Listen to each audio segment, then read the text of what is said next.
My name is Gil Broza, and it's my pleasure to share some of my knowledge with you so that you may be more successful in your work. Before we get started, I've prepared a PDF for you with key content, examples, and resources. And you can also win digital copies of my 4 books.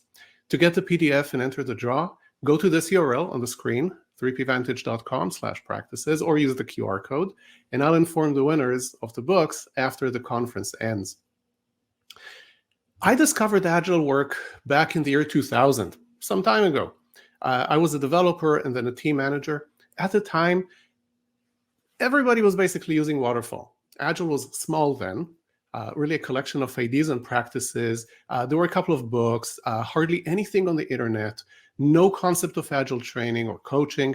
So I learned to use Agile methods through trial and error and some of my own ideas. And since 2004, I've worked with over 100 companies to help them adopt or upgrade their Agile ways of working so they can deliver better results. And here we are, 23 years later. Agile implementations are everywhere. And yet, most companies have trouble achieving real agility. Perhaps you're seeing this in your own team and company. This happens despite motivation, well-known practices, extensive literature, plenty of employees with Agile experience, experienced coaches and consultants, and of course, 100 certifications.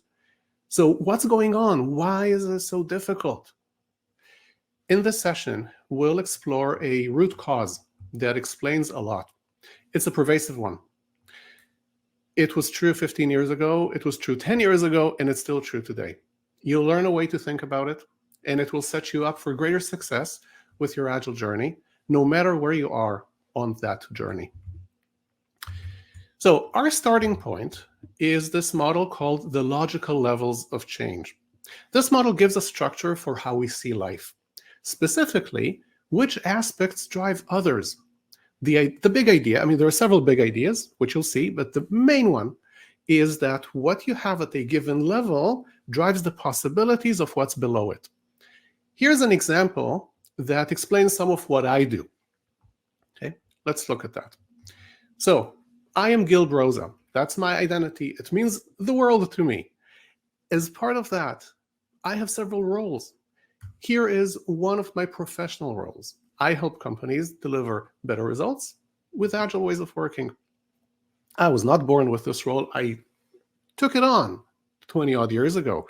Within this context, some things are important to me. Those are my values. So I have values for a lot of things in life, but in this context, they're driven by my identity and role. One of them is I want companies to be effective, humane, and responsible. This is something I care truly and deeply about. Notice I didn't say that I care about a clockwork process or I care about driving down lead times or something like that. And it's not that I don't, but this one is the big one that I sort of optimize for. Within this context, I have beliefs. Beliefs are what we take for granted, what we operate as if it's true. One of my beliefs is that with supportive leadership, most companies can change. Now, this is not fact. It's not gravity or taxes. It's not fact, but it's something that I feel is true enough that I operate accordingly. Again, these things drive possibilities of what's below them. One of the capabilities I've had to develop and continue to develop in order to carry out this role that I have for myself is learning to talk so people listen. And I manifest that in behaviors such as coaching or facilitating or teaching or consulting as necessary. So I shift between these helping stances in order to help my clients improve their work. And all of this happens within an environment that I've picked for myself. And my environment is to have an independent practice. I don't work with the big consultancies. I don't do any certification, totally independent. So that's my choice. I want to give you a second example, this one for my personal life. So again, you can see how this model and the big idea of the conceptual hierarchy here governs everything we do in life. Again, I am Gil Broza. One of my roles, also not from birth, is I am a parent. I have twins, and they're 20 years old. What do I care about as a parent? Again, being a parent drives my values. I want my kids to be lifelong learners. That's one of my values. Within that context, I make certain assumptions. Those are my beliefs. And one of them is that to encourage lifelong learning, the kids need integrated learning. So not to study history here and geography there and literature there, but to kind of put things together that supports lifelong learning. Now, I don't homeschool them. Well, definitely not anymore, but I never did. And so one capability I've had to develop is to understand the difference between educational systems, so I put them in the right schools. And that's what I did. My wife and I did. For the first 9 years of their schooling, they were in a Montessori school. And for high school, they went to an international baccalaureate school. Now, I suppose some of you watching this are parents. Perhaps you're familiar with these educational systems. If you happen to be familiar with both, you would know that they're actually really different. They look different, they feel different, but they serve the same fundamental values. Again, this logical levels hierarchy. And the environment for me here is that I actually choose to live near such schools where, I have the choice. Okay, so this model describes how we approach life. Now, let's expand it in the context of work. So when we work, there is the purpose or objectives, right? Like your project charter, your mission, your goals, your objectives in OKRs or whatnot. So that's like the top level, the green level.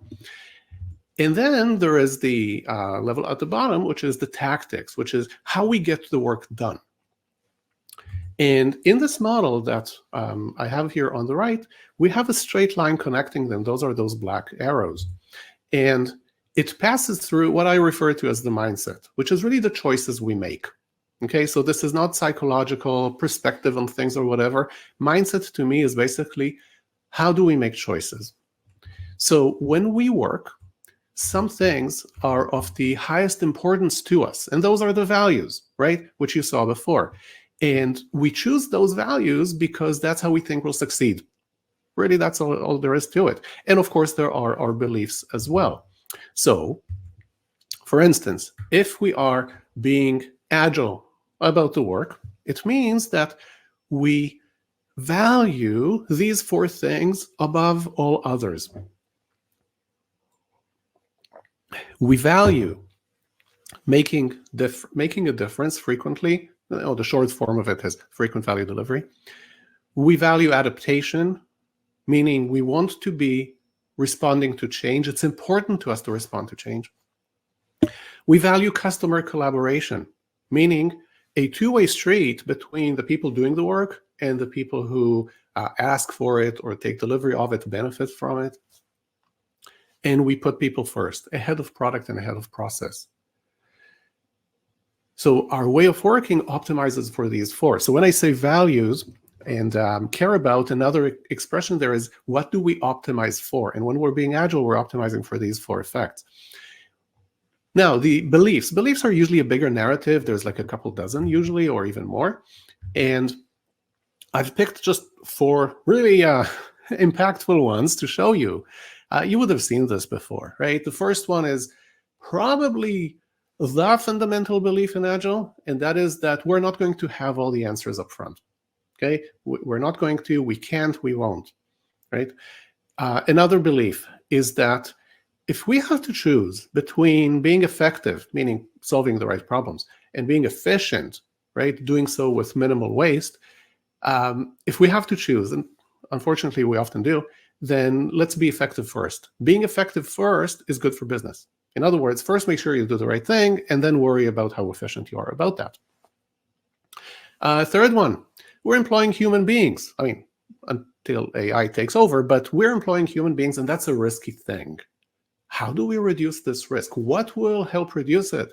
And we believe, right, that if those human beings collaborate in self-organizing teams, that is the best way for reducing human risk. And the fourth belief in Agile is that we're dealing with complex things, if only because we deal with people. but our work is usually inherently complex as well. And so in order to respond to that complexity, planning is just not as good as evolution. So we should sort of evolve our work and our deliverables rather than plan everything. So notice, again, these are beliefs. They're not facts. You can't prove them, but you can certainly agree with them and operate accordingly. So this is the top two levels of the Agile mindset, really, the way of thinking. My model here on the right adds a level to the logical levels model. The logical levels model, by the way, is from a psychological field. It's from a researcher named Robert Dilts. It's from 40 years ago. So I took that model and expanded it, and I added this level of principles. Principles are really the standards by which we make our decisions and choices and by which we act. They're the closest things to the, now what do we do, right? I'm going to give you a few examples from Agile. You know these things. But the important thing to realize is how they're not practices. They permeate everything that we do. For instance, simplicity. The idea with simplicity as a principle is to remove complexity, to keep just the kernel of the thing, the core of the thing. And we apply this to many things. We apply this to our daily stand-up. It's a simple meeting. We apply this to our artifacts, to how we engage people. There's the principle of trust, right? This idea that we want to make progress by trusting people to do the necessary work and to act professionally and so on. There's the principle of collaboration. In other words, have two or more people own results together. Quick actionable feedback. Of course, you know about that one. Getting to done. Basically, finish what you started with minimal delay. And of course, continuous improvement. So notice how I've been talking about all of these. Once again, they're not practices. I can't tell you, here's exactly what to do for continuous improvement, but we can agree that we want to apply continuous improvement in everything that we do. And again, it can be to people, to process, to project, to product. Or the matter of trust. I'm not telling you what exactly to do to manifest trust, but we agree to operate in a way that is trusting of others. Okay, so if you know your Agile Manifesto, that one has 12 principles.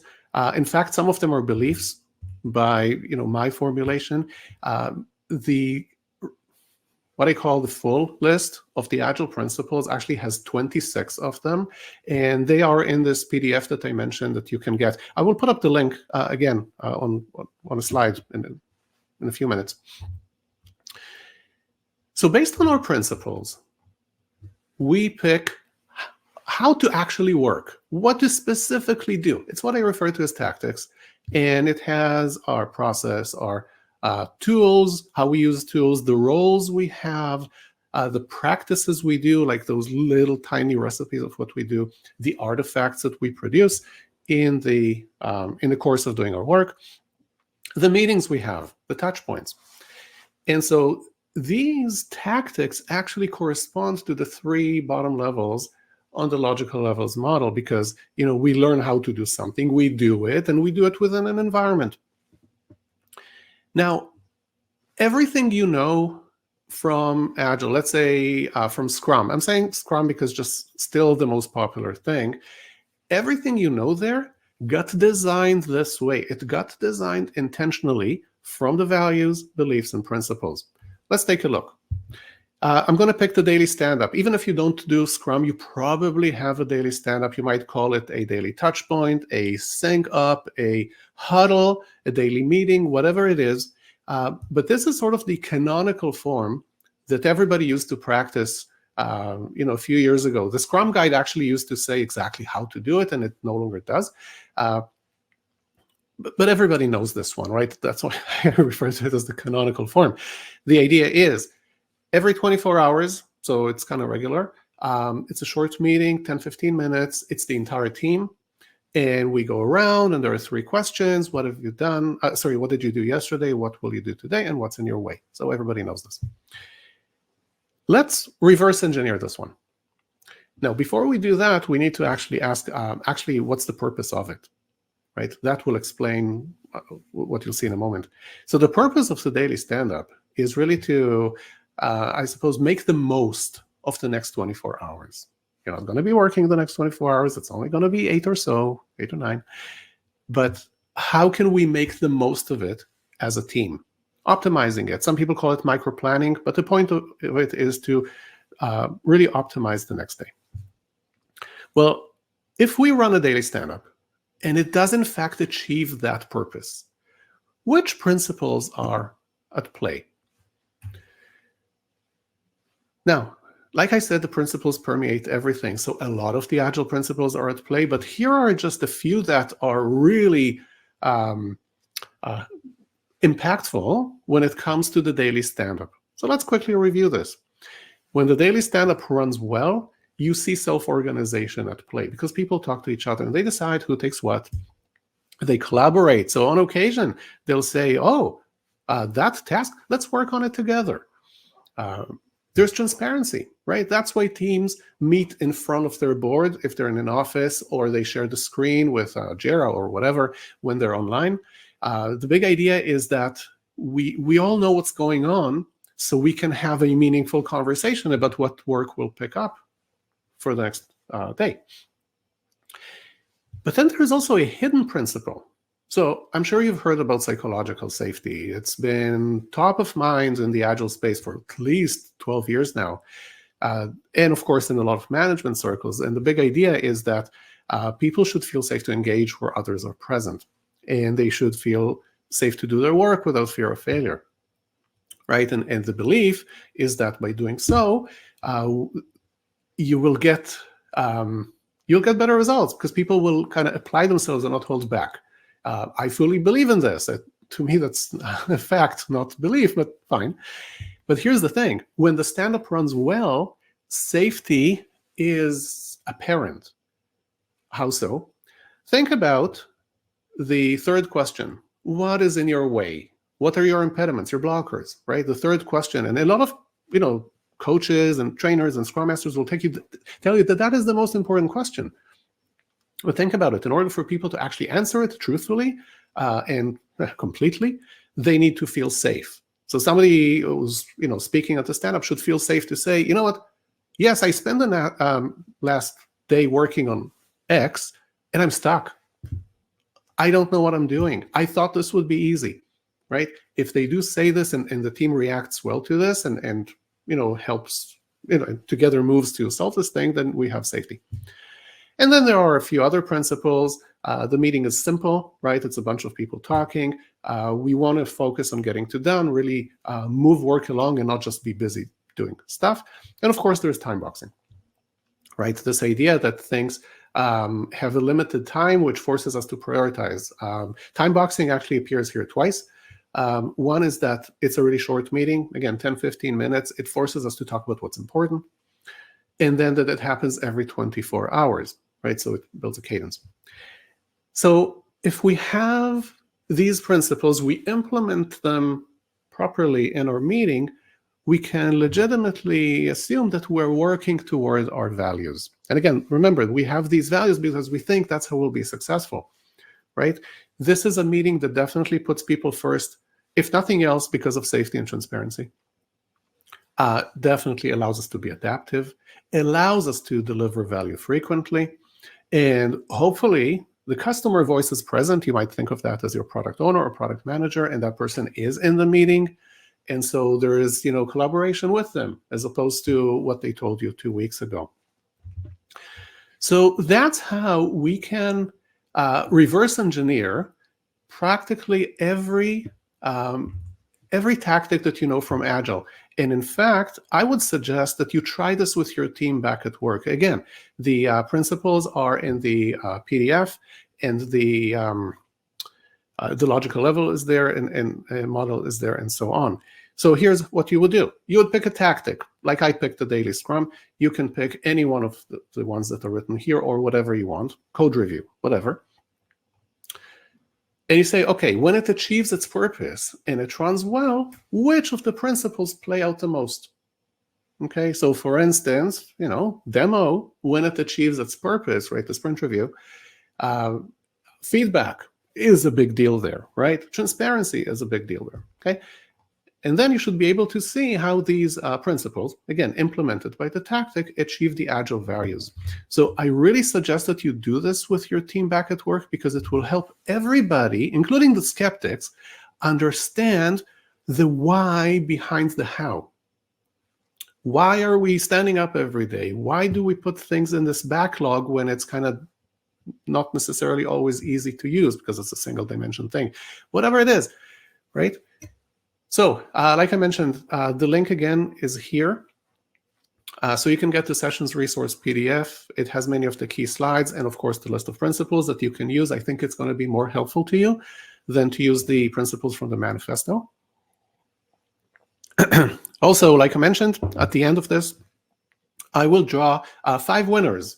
5 people will win a copy of a book, one of my 4 books of their choice. So just go to this URL and sign up, and at the end of the conference, I'll let people know. All right, so let's continue. Mindset matters all the time. What I've shown you so far is one use of it. And that one use is how we work. Well, we design how we work based on values, what's important to us, beliefs, what we assume, and principles, our standards for action. But there's more. You do your continuous improvement, maybe in retrospectives, maybe after a release is done, maybe at any old time. You want to improve how you work. Okay, maybe you get some data, maybe defects escaping to production. I don't know. Whatever it is you want to improve, which way do you take things? In other words, if we shift our process this way or we shift it that way, both of these could be improvements. Which one would we pick? Well, we would pick based on our values, beliefs, and principles, not any old thing. So these are the obvious uses of mindset, but I want to show you another one which is actually not so obvious. What we have here is a way of working. So a way of working is mindset plus tactics together. And it's what we choose to do in order to get our work done. That way of working, maybe you call it methodology, maybe you call it process, whatever you do, it will never be complete. Never. So I live in Canada. We have a lot of people here who are trained project managers. They got their training from the Project Management Institute. You should see the books that they study. I'm sure, well, some people watching this will have done the same. You would know that the body of knowledge for project management, pretty thick books. And even that is not enough. So can you imagine we take an Agile methodology or a framework and we put things in it, let's say Scrum, right? Scrum doesn't say a lot, but even if it said a lot, it would still not be complete. So stuff will happen. Stuff will happen, some of it bad. Some situations will be problematic. Some things will be risky. You need to respond, right? You don't just show up to demos and sprint plannings and you move tickets across the board and it's all fine. Stuff happens. How do you respond? You respond based on what's important to you, your assumptions, beliefs, and your principles. And even that is not the full story. It is not the full story because we're not born Agile, right? We choose to become Agile. Okay, we choose to get on a journey, an Agile journey, or we get on a transformation. Now, every organization has a different starting point, okay, for that transformation or journey. And those starting points are all different. However, there's actually a lot in common to them at the level of values and beliefs. What I've seen over, again, 23 years of doing this, and it is still the case, 2023.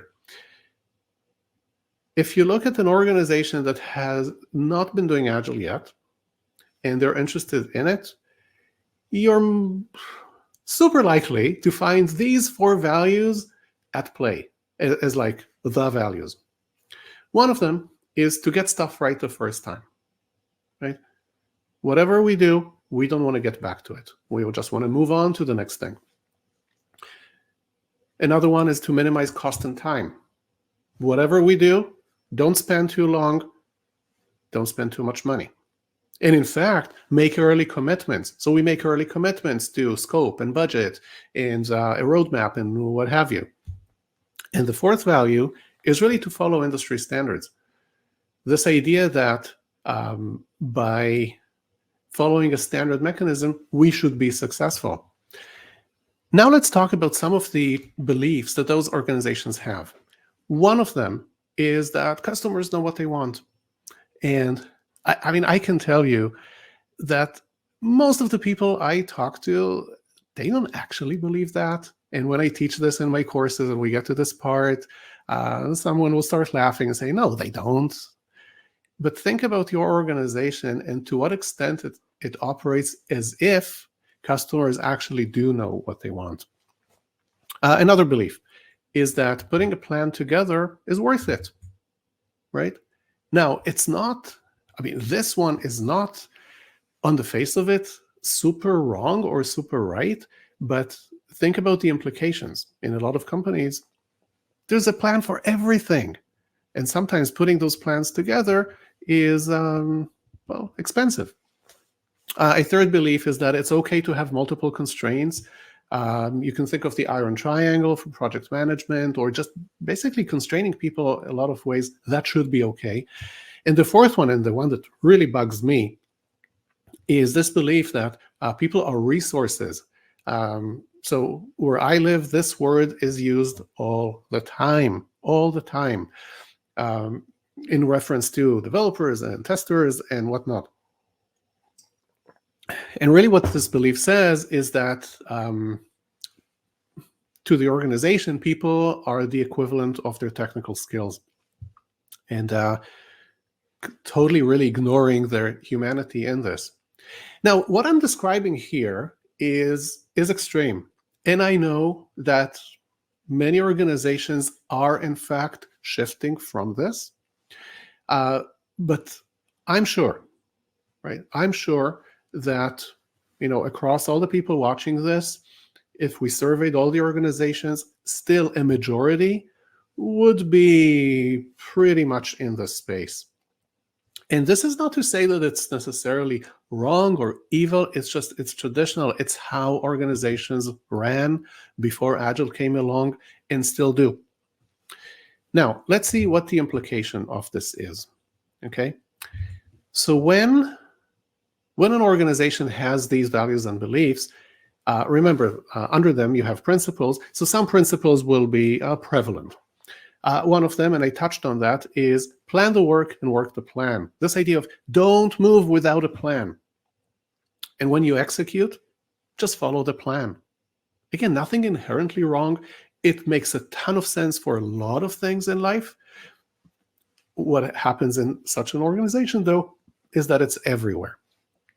A related principle is to limit change. So if we put something on a plan, don't change the plan, because that messes us up. It interferes with processes. It interferes with promises.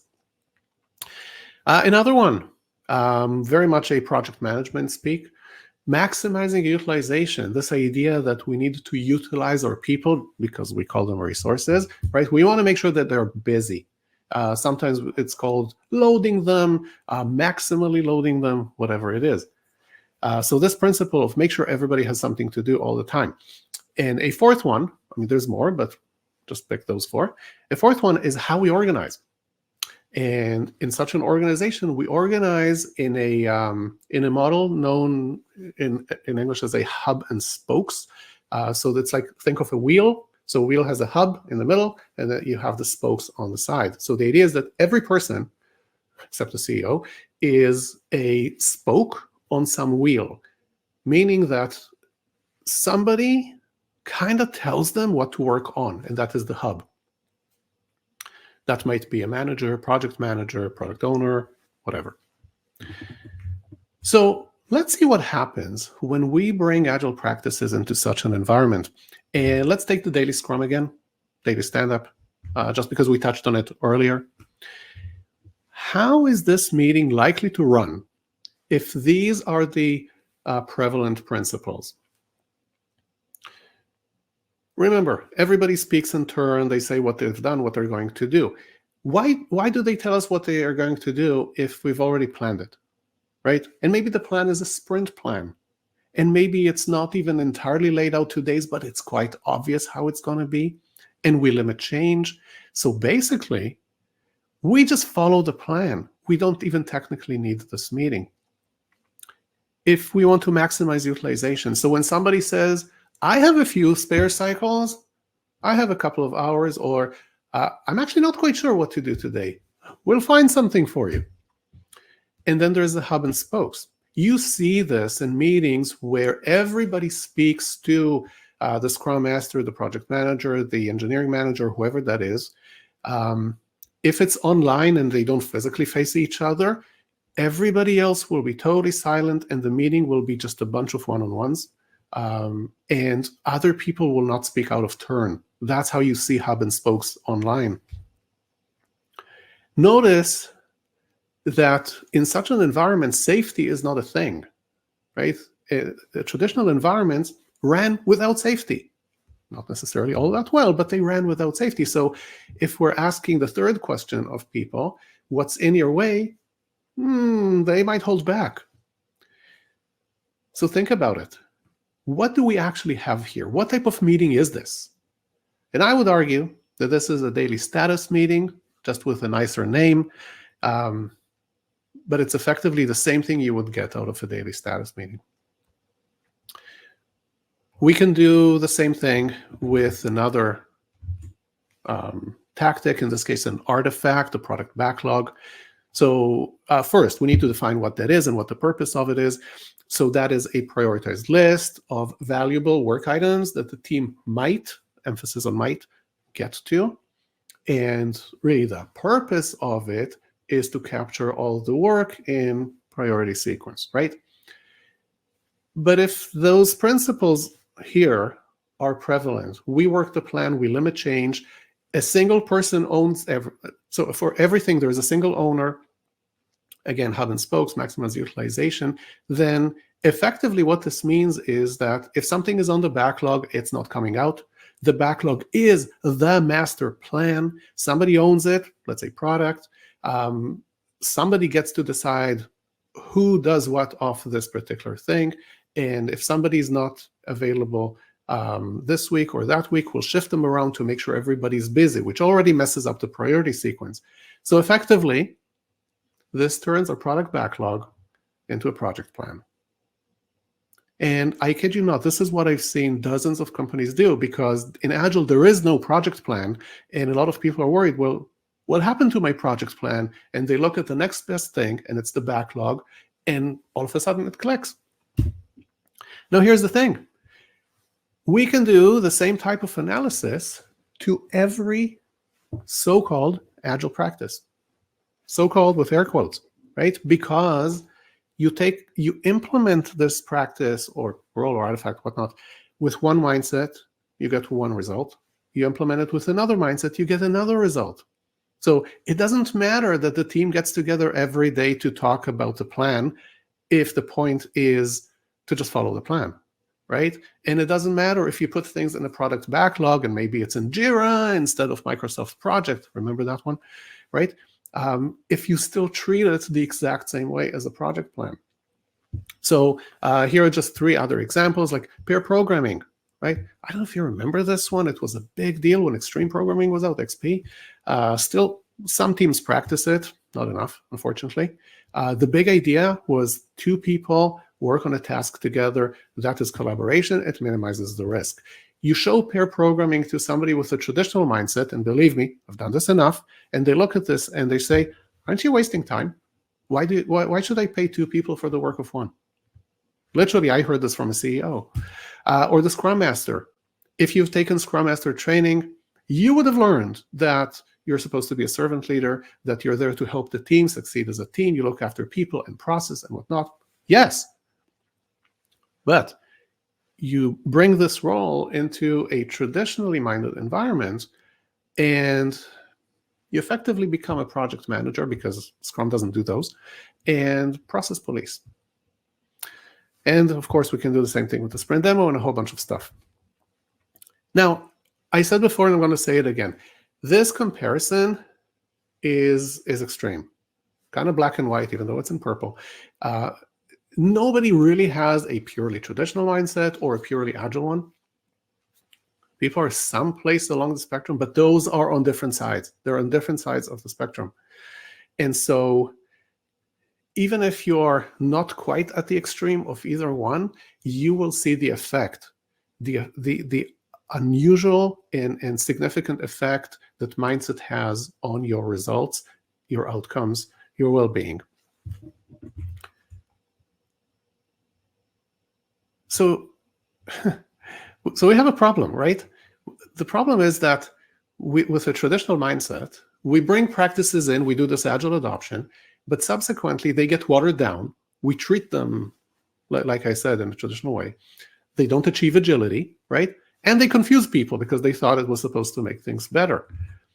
But still, this is how many organizations start their journey or transformation. I say start, and I know many have already started and are a couple or 3-4 years into it, and it still looks like this. Because what they do, or they've done, is they form the Scrum teams, and they don't have specs, they have stories, they have sprints, they have Jira. Maybe they think that they need to have their own custom framework. Maybe they ask the recruiter to find them a coach, whatever it is. But fundamentally, what they're doing is the bottom 3 levels of the model. They developed capability. They're executing it in behaviors like writing stories and meeting every day, and in a certain environment, like the co-located, the team room, this and that. What you see here at the bottom right, Shuhari, this was so this is a learning model from martial arts like karate and other Japanese martial arts. And this was the big deal at the Agile conferences for a decade. Everybody said, this is how you learn Agile. The big idea with this is really to repeat the same idea as what you learn, what you do when you learn like karate, is follow what the expert says.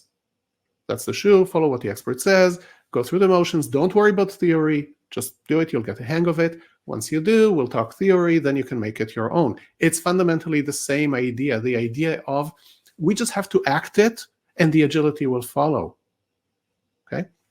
Fortunately, I'm not hearing this much in the conferences anymore because, as you'll see in a moment, I don't think it actually works. Because let's see what the logical levels model actually has to say about this. Because what I've told you so far is that, top levels drive the bottom levels, but there's more. Now, for this, we need to look at 3 kinds of change, okay? Now, the first one is easy. Let's say your mindset is already mostly agile, and now you are updating behaviors. Let's say you're improving, I don't know, your stories or your definition of done or something like that, but you're already making choices that are mostly agile. That should work. The model tells us that should work because the levels are aligned. Now, but that's usually not the starting point of agile journeys or where they end up. Okay, the second kind of change. You make a change at a higher level. Let's say beliefs. From now on, we are going to tell a different story. We're going to optimize for different things. That's the values. The model predicts that making a change this high up will cause a real change because it cascades down to the tactical levels and it will stick, right? And we see this in personal life as well, right? I'm a person who, this is important to me, and this creates change in behaviors. However, that's harder to do, right? The higher up you go, it's harder to do because those levels are just more fundamental or central to our being, both as individuals and as groups and as organizations. The third case, and this is really the interesting one, is when you change at some level, but in a way that does not yet align with the higher levels, okay? Which is really what I showed you on the previous slide. The model tells us that you might succeed if the change is both safe and positive. And therefore, and this is a bigger problem for us, you shouldn't count on it, okay? Even if everybody agrees that the change is positive, the safety of it is the key. Because there is trouble. There's always trouble in organizations. A release is coming up. Too many number one priorities. We made promises. The competition has just disrupted us. When that happens, the unchanged values kick in for team managers, for team members, for managers, and for executives, because that's the safe thing to do. They do what the organization wants, which is reflected through its values, and they stay employed. And this brings us full circle to the title of this talk, because that's really how Agile journeys stall or fail. We've seen how organizations usually start at those lower 3 levels, but like I've shown you, practices alone don't create transformation. They're just implementation. And if you implement them with a non-Agile mindset, you don't get agility, like I showed you before with all those practices. So to create agility, you must actually attend to the levels that matter. Specifically, those are the purple ones, the values and beliefs, and implement tactics accordingly from day one. So really, don't just change what people do. You really need to win hearts and minds. Now, how do you change mindset? Here are some of the things I do to help leaders to create a mindset shift, which is, by the way, subsequently a culture shift. We start with education and awareness, basically a lot of what you got here today. We make sure that we are aligned to the mindset and we actually define what mindset we want to have. And it may be exactly Agile as by the book or not, whatever it is, but we need to align to mindset, not to practices. As we go along, the leaders provide observations, they provide empathetic feedback, they provide coaching, not telling, right? So helping people change voluntarily. A super useful stance of leadership is to be committed to the change, but not attached to what it might look like. This is not what I see out there. What I see out there is people are committed to, let's say, Scrum. They're attached to Scrum, even though what they should be really committed to is agility. And maybe for this particular team or this particular organization, Scrum is not the best fit. Okay, so committed to a worthy outcome, such as agility, right? Or a super fit for purpose way of working, but not attached to what it specifically would look like. How do you assess progress? You assess progress by looking at the behaviors, tracing them back to principles, like the principles that you can see manifested in the behaviors, and seeing that the organization got more consistent about that. Basically, we want to go there. It's a set of principles. Are we being consistent about how we apply them? You're not looking for a compliance with any particular process, and definitely not for increase in velocity, because that does not mean that you have a more mature process. It might be a useful metric, but not for that. Like I said before, you do continuous improvement based on the values and principles, right? And the last thing is really make sure that the support of agility has a home. Sometimes it's an Agile leadership team. Sometimes it's a COE, a Center of Excellence. Sometimes it's a director, maybe a VP, but it has to have a home. Somebody needs to be responsible for this. It's not something that happens on its own. So, in conclusion, organizations don't get to agility because they don't get the mindset. And when I say don't get the mindset, I actually mean it 2 ways. One is don't understand it, and another is that they don't actually get to have it. So really, to create actual agility, you'll want to be intentional and explicit about the mindset. This is what I say to all leaders. And you may not be an official leader, but you have influence in your team. You do that. You do that, and that will create change. Yes, the change does need to have support at the top, right? Because the organizational mindset is a pretty powerful thing. But with enough interested people who carry this, it can definitely stick. Last reminder, you can still get the resource PDF for this talk, right? It has many of the important slides. It has all the details about the logical levels model and an explanation of the principles that is more current than the Agile Manifesto. And by getting that PDF, again, like you can use the QR code here, you can also enter the draw to win one of my books, and I'll inform the winners at the end of the day. Thank you so much for your interest and attention.